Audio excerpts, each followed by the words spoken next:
Water shapes our world. Life as we know it cannot exist without water, at least not for an extended period of time. And yet too much water can be an impediment to survival as well. Water management is critical to sustainable, healthy landscapes, particularly in an increasingly challenging environment. Ben Franklin once said, "If you fail to plan, you are planning to fail." Well, the same is true of water management. Poor water management leads to declining landscapes, higher expenses, and potentially lost business. But don't worry, our experts are here to help. Hi, I'm Mark Jackson, Water Management Consultant for the Davey Institute. In this 5-part series, Water Specialists will share with you how water impacts the landscapes that we care for. Join us and discover water use efficiency methods that will help improve your landscape while actually using less water. Welcome back to session 2 of our Water Stewardship Series. Today, Technical Advisor for the Davey Institute, Chris Field-Johnson, will be speaking on managing soil moisture content and how healthy soils promote healthy plants. Let's dig in. Please join Chris. Hello, I'm Chris Fields-Johnson with the Davey Institute. Today I'm going to be talking about soil water management and how the health of soil contributes to the health of plants. So the first concept to understand with soil water management is how soil behaves the way that a sponge behaves when it gets wet. So if you were to take a sponge and plunge it into the water, all of the holes in the sponge are going to fill up with water. That's a lot like the way soil is when it's raining really hard and you have standing water at the surface and all of the holes in the soil are completely saturated with water. So think of that as the saturation point.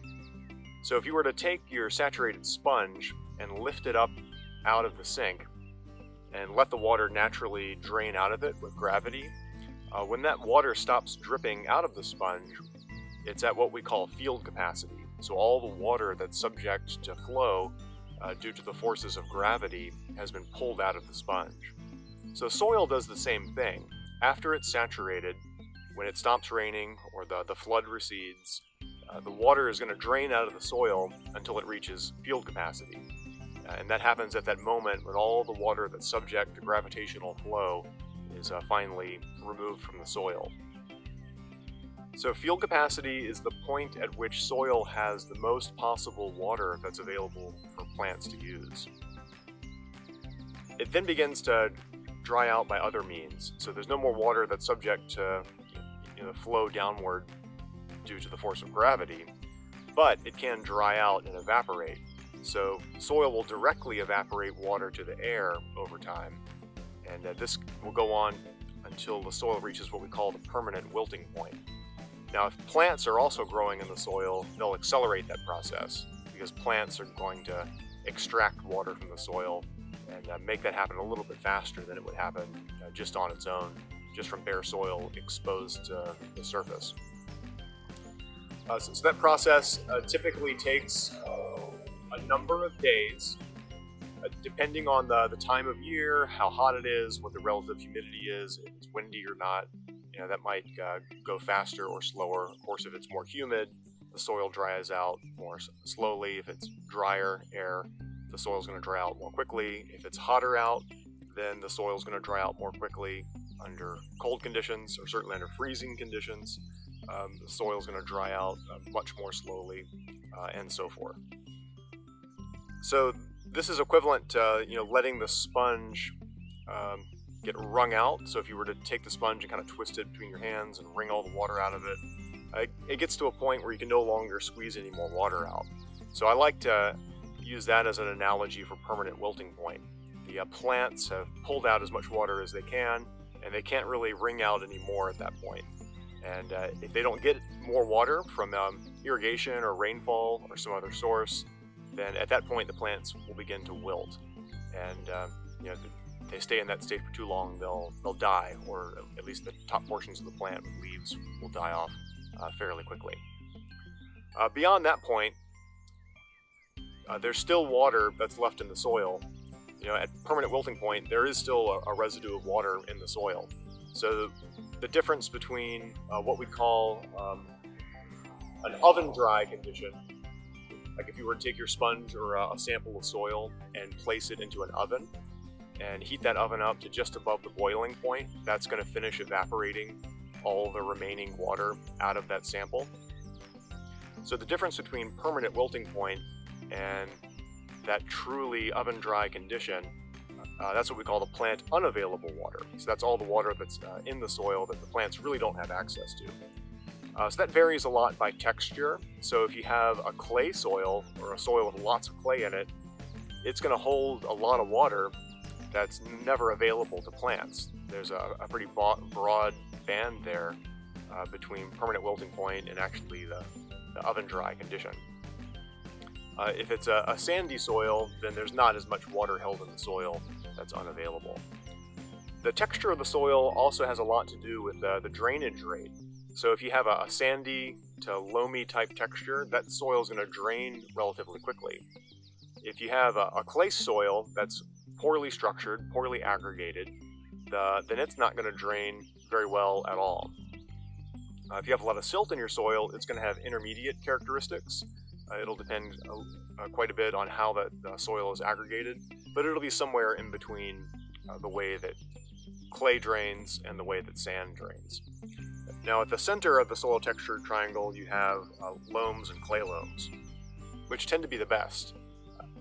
They tend to hold on to quite a lot of water at field capacity, but they drain quickly when they're saturated, so that if they get flooded or there's an excessive amount of rainfall or irrigation, the water will pretty quickly drain out to field capacity in soils that are like that.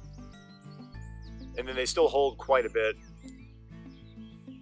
between field capacity and permanent wilting point. If you have heavy clay soil, like we said earlier, it's going to drain poorly and hang on to a lot of water that the plants never really have access to once you get to that permanent wilting point. So texture really matters, and we can adjust things like irrigation rates to the texture of the soil. So if you have water that's being put down way too fast for the texture and structure of your soil, then a lot of it's just going to either pond at the surface, or if there's a little bit of a grade, it's just going to run off, and it's not going to get to the roots of the plants that you're trying to manage. Similarly, if you have a sandy soil or a gravelly soil, something that's going to drain excessively quickly, you could put down water all day and it's going to go right through that soil to the water table, and then as soon as you turn it off, the soil is going to dry out really quickly. It's not going to retain that water very well. So in a sandy soil or loam, you have the ability to put down water faster for a given irrigation zone, but a soil that is heavy in clay, or maybe it's compacted, the structure of the soil has been damaged, you have to put that water down more slowly, because if you put it down too fast, a lot of it's just going to run off the surface and away from the plants you're trying to manage before it ever has a chance to get to their root systems. So coupling the design of irrigation systems to the texture of the soil is very important.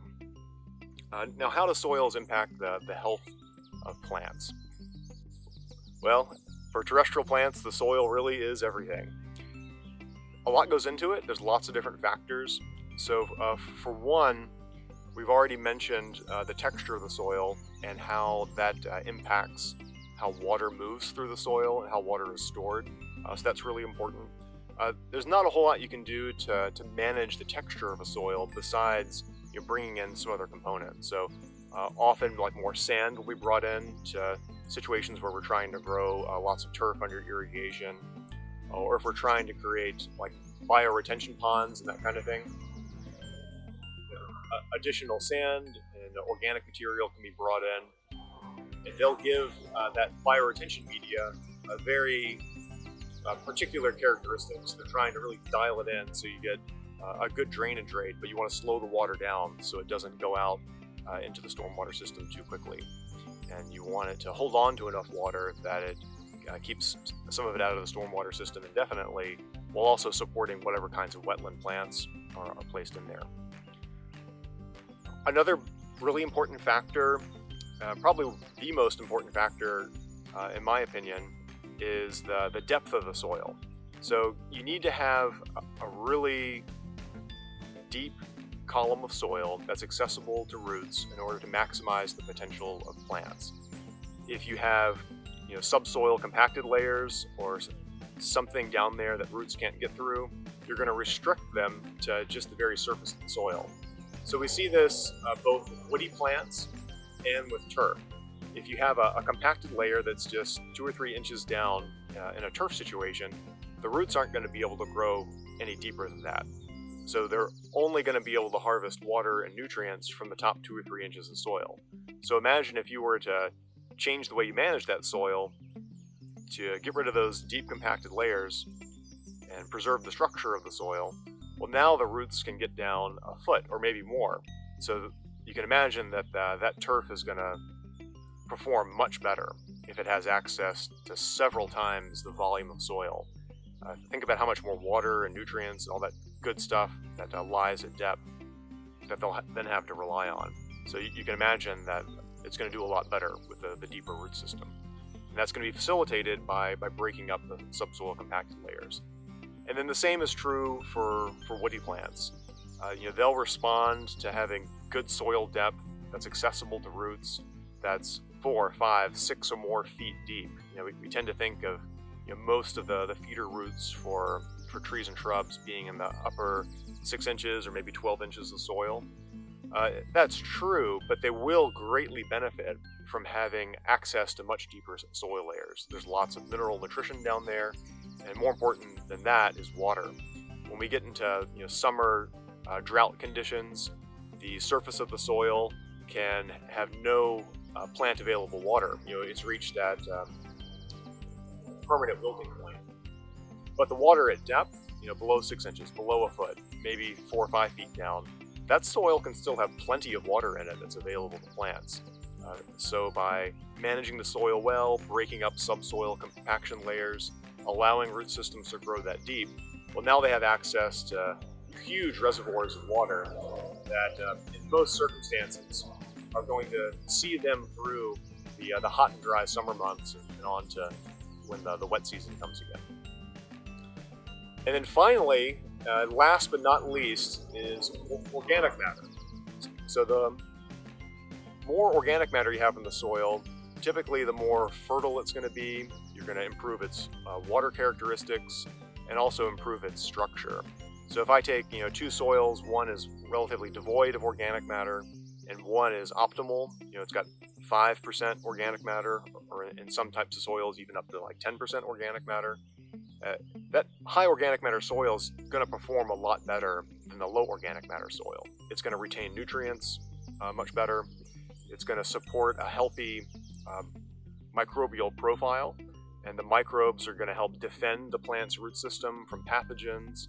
They're going to help harvest nutrients and water through mycorrhizal relationships and help transport those materials to the plant's root system. Organic matter is also going to help the soil develop macrostructures, right? It's going to develop macropores and aggregates, so that even if you have a texture that maybe has too much clay in it, for instance, if you have really good soil aggregation that's supported by high levels of organic matter, that's going to create macroporosity in the soil that allows water and air movement through the soil. We haven't talked much about air movement yet, but it's essential to get air deep into the soil in order for roots to be able to breathe.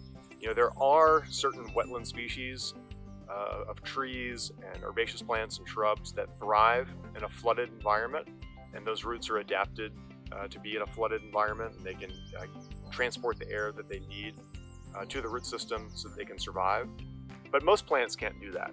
So when the soil is saturated for long periods of time, or if it's so overly compacted that air cannot move through the soil, then they're just not going to be able to survive down there and penetrate to greater depths. So organic matter is really the key to opening up those channels in the soil to get the air, water, and roots down as far as possible. And that really multiplies out the volume of soil that's there supporting your landscape. All right, I'm Chris Fields Johnson with the Davey Institute. These have been some key concepts in soil water management and how soil health affects the health of plants. Thanks so much for joining us.